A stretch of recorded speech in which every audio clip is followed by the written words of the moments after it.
സംഗീതത്തിൽ വിസ്മയം തീർത്ത് നാദപ്രേമികളെ ആഹ്ലാദത്തിലാറാടിച്ച 11 നാൾ നീണ്ടുനിന്ന സ്വരലയ സംഗീത സമന്വയത്തിന് പരിസമാപ്തി. 10ാം ദിന പരിപാടി മുൻമന്ത്രിയും CPM ജനറൽ സെക്രട്ടറിയുമായ MA ബേബി ഉദ്ഘാടനം ചെയ്തു. മാനവികതയുടെ ഒരുമയ്ക്ക് സാംസ്കാരിക ഇടപെടലുകൾ അനിവാര്യമാണെന്ന് MA ബേബി പറഞ്ഞു. സംഗീതത്തിന് ഭാഷയും ദേശവുമില്ലെന്ന് ഉദ്ഘാടന പ്രസംഗത്തിൽ അദ്ദേഹം പറഞ്ഞു. സംഗീതത്തിന്റെ വലിയൊരു സവിശേഷത അതിന് ഭാഷയോ ദേശമോ ഇല്ല. നമ്മളിപ്പോൾ ബിഥോവന്റെയും മൊസാർട്ടിന്റെയും ഒക്കെ സംഗീതം ആസ്വദിക്കുന്ന ഒരുപാട് പേര് ഇവിടെ ഉണ്ടാവും.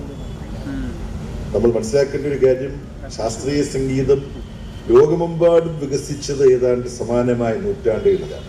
ഇവിടെ ത്യാഗരാജനും ശ്യാമശാസ്ത്രികളും അതിനു മുമ്പ് പുരന്ദരദാസനും ദീക്ഷിതരും പിന്നീട് സ്വാതിരുന്നാളും ഒക്കെ സംഗീതോപാസന ചെയ്യുന്ന ആ കാലഘട്ടത്തിലാണ് പാശ്ചാത്യ സംഗീതത്തിലെ മഹാരഥർ അവരുടെ കോമ്പോസിഷൻസ് ചെയ്തതെന്നുള്ളത് ചരിത്രത്തിൽ ശാസ്ത്രീയമായി നമ്മൾ പഠിക്കേണ്ട വലിയൊരു യാദൃശ്ചികതയാണ്. എന്നാൽ ഇന്നും സംഗീത രംഗത്ത് പുതിയ പുതിയ വിസ്മയങ്ങൾ ഉയർന്നു വരുന്നു എന്നുള്ളത് നമുക്കറിയാം. ഭാഷ കൊണ്ട് വേർതിരിക്കാതെ, ദേശങ്ങൾ കൊണ്ട് വേർതിരിക്കാതെ സഞ്ചരിക്കാൻ കഴിയുന്ന, ആസ്വാദകരെ സൃഷ്ടിക്കാൻ കഴിയുന്ന മനുഷ്യന്റെ സർഗവൈഭവത്തിന്റെ ഏറ്റവും വിസ്മയമായ ആവിഷ്കാര രൂപമാണ് സംഗീതം. ജില്ലാ പഞ്ചായത്ത് പ്രസിഡന്റ് TM ശശി അധ്യക്ഷത വഹിച്ചു.